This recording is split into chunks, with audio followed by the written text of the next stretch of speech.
Big Montessori words. Ah, big Montessori words. Sometimes these big Montessori words are some of the things I think that cause confusion. Ooh, I like that one. Cosmic Yes, education. cosmic education. Probably the most confusing word for the coolest thing ever. But it's actually something that happens every day in a Montessori elementary classroom. Before I became a Montessorian, that was actually a term that bothered me because I thought, cosmic, that sounds a little ooey cuckooey.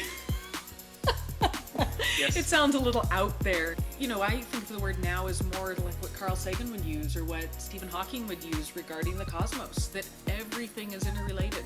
You can't study math if you don't understand history.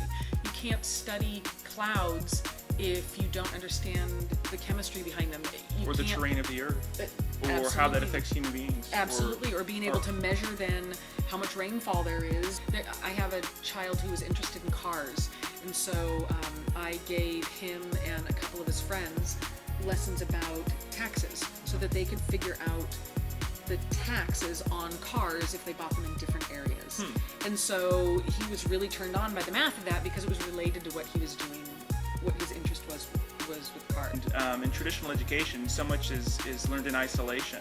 You have 45 minutes for math and 45 minutes for language and 45 minutes for art if you're lucky. But in a Montessori classroom, everything is interrelated, and I think children get a really unique experience to see how this fits into the puzzle of life versus it being a separate subject that you just have to learn because you have to.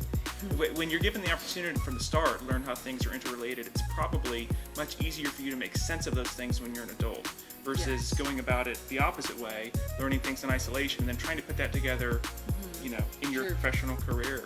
Everything is interrelated, and that's where the term cosmic education comes from, is the idea that this whole grand universe is interrelated and that there's no one thing that doesn't affect another thing. And this becomes really important as we look at our world today and we look at, say, the Gulf oil spill.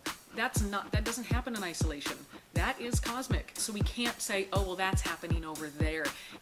We have to be able to understand the mathematics of it.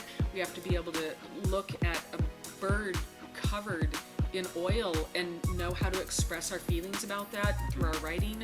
We have to be, it's cosmic, it's universal, it's that everything affects everything else. And I can't help but look at our world and recognize, wow, somebody with that understanding is going to make positive changes in our world.